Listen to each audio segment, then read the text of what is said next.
Program pemerintah dengan mengadakan beras miskin atau raskin menjadi pemicu naiknya konsumsi beras impor ke Indonesia. Selain itu, program diversifikasi pangan juga menjadikan Indonesia berada pada posisi ketiga sebagai konsumen beras impor tertinggi di dunia. Hal tersebut dibenarkan Ketua Perhimpunan Ekonomi Pertanian Indonesia atau Perhepi Yogyakarta, Mas Syuri. Pihaknya mengatakan diversifikasi pangan dengan peralihan beras ke gandum dinilai tidak efektif. Pihaknya menghimbau agar diversifikasi pangan dilakukan dengan pangan lokal seperti umbi-umbian untuk mengurangi konsumsi beras impor di Indonesia. Raskin itu kan mestinya bukan raskin, tapi harusnya pangkin, pangan untuk orang miskin. Jadi untuk Papua itu harusnya basisnya sagu dan umbi-umbian. Untuk Madura jagung, untuk Gunung Kidul itu mestinya pangkinnya adalah berupa ubi kayu. Nah, mestinya seperti itu. Tapi menurut saya memang kemarin pemerintah agak tanda petik malas. Kenapa malas? Karena memang agak susah. Mas Syuri menambahkan kebijakan yang bertujuan menjaga ketahanan pangan tidak boleh mengabaikan kepentingan petani, karena petani memiliki peran strategis dalam menjaga kemandirian dan ketahanan pangan. Dari data yang ada, konsumsi beras di Indonesia termasuk yang tertinggi di dunia. Rata-rata konsumsi beras nasional pada tahun 2010 adalah 139,15 kg per kapita per tahun dan terkoreksi menjadi 113,48 kg per kapita per tahun pada tahun 2011. Jadi konsumsi beras di Indonesia itu kan tertinggi nomor 3 di dunia, yaitu sekitar 139,1 kg per kapita per tahun. Ini merupakan konsumsi tertinggi di dunia ketiga. Apa akibatnya? Akibatnya adalah konsumsi beras kita itu luar biasa besarnya. Walaupun produksi domestik kita besar, tapi karena konsumsi kita besar, maka kita masih memerlukan impor. Sebenarnya salah satu program pemerintah yang mendorong itu ada, yaitu program Raskin. Terkait masalah perberasan, Mas Syuri mengatakan kesalahan yang dilakukan dalam kebijaksanaan perberasan akan berdampak tidak hanya pada kondisi perberasan nasional, namun juga berbagai bidang lain yang terkait. Oleh karena itu, dalam sejarah perberasan di Indonesia tidak pernah lepas dari peranan pemerintah yang secara sengaja ikut mengatur ekonomi perberasan nasional. Agin Praditya, Adi TV.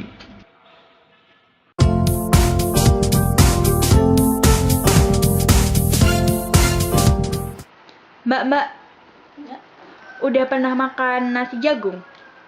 pernah. Kalau tiwul, udah pernah makan juga belum? Kerep kuwi, ben minggu aku tuku nang pasar. Rasanya gimana, Mbak? Enak, kadang enek krenyes-krenyese ngono kae legi. Kalau makan tiwul, pakai lauk apa cuma digado doang? Ya kan kadang-kadang tak kei gula, kadang-kadang ya tak kei sayur apa ngono, ben nggo gantine nasi. Kenyang nggak, Mbak, kalau makan tiwul? Oh, kenyang banget nganti seret-seret barang kok. Mas, tahu tales? Taos, semacam umbi-umbian. Kalau kentang, Kentang tahu, pernah makan? makan pernah. Enak nggak? Enak sih. Kenyang nggak? Kalau makan kentang kenyang banget, kenyang. Malah lebih enak, terus menyehatkan itu. Mas, tahu tiwul nggak? Tahu, Pernah makan? pernah kayaknya. Enak nggak sih, Mas? Enak sih menurutku. Kalau lepet jagung, tahu? Lepet jagung apa ya? Kurang tahu kalau itu. Pengen nyobain nggak, Mas? Boleh kalau ada. Mas, tahu gaplek? Gak tahu Mbak. Pengen nyobain nggak? Pengen. Apa sih gaplek? Kalau tiwul, tahu? Tahu wah. Kalau timun enak banget Mbak. Kenyang nggak, Mas, kalau makan tiwul? Ya kenyang sih, tapi kurang buat porsi saya. Mbak, tahu lepet jagung? Lepet jagung. Pernah denger sih kayaknya. Kalau gaplek, tahu nggak? Gaplek. Oh, itu yang kartu itu bukan sih? Itu mah gaple, bukan gaplek. Kalau tiwul, tahu nggak? Tiwul. Oh, tahu yang dari Jawa itu kan. Oh, pernah nyobain nggak? Belum pernah sih, cuman kayaknya enak ya kalau nyobain. Pangan adalah segala sesuatu yang diperuntukkan sebagai makanan dan minuman bagi konsumsi manusia. Panganan yang baik harus mengandung zat gizi dan bermanfaat bagi kesehatan. Upaya pemenuhan kebutuhan pangan tidak akan pernah berhenti, bahkan harus terus ditingkatkan menjadi suatu kemampuan utama dalam kehidupan bernegara. Melalui diversifikasi atau penganekaragaman, kita bisa mendapatkan variasi makanan pokok yang beraneka ragam sesuai hasil pertanian yang telah ada. Sehingga tidak hanya beras yang bisa mewujudkan gizi seimbang untuk mencapai kesehatan masyarakat pada umumnya. Dengan memanfaatkan sumber makanan pokok yang jenisnya sangat banyak, dapat disusun menu seimbang sehingga penduduk akan hidup sehat. Menurut Undang-Undang Nomor 7 Tahun 1996 tentang Pangan, ketahanan pangan keluarga diartikan sebagai kondisi terpenuhinya pangan bagi rumah tangga yang tercermin dari tersedianya pangan yang cukup baik serta aman dan terjangkau bagi masyarakat. Artinya, bahwa secara fisik pangannya tersedia, secara ekonomi mampu dibeli masyarakat, dan dapat memenuhi kebutuhan individu. Kebutuhan zat gizi tubuh dapat dipenuhi dengan pola makan yang beraneka ragam, sebab tidak ada satupun makanan tunggal yang mengandung zat gizi dalam jumlah cukup.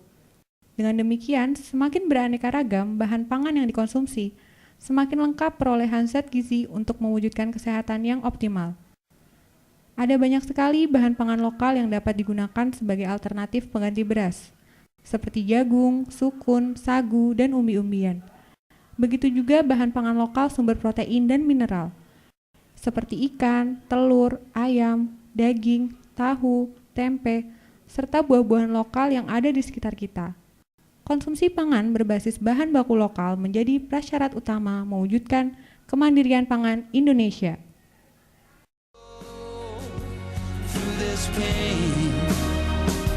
Lord, I'm doing all I can to be a better man.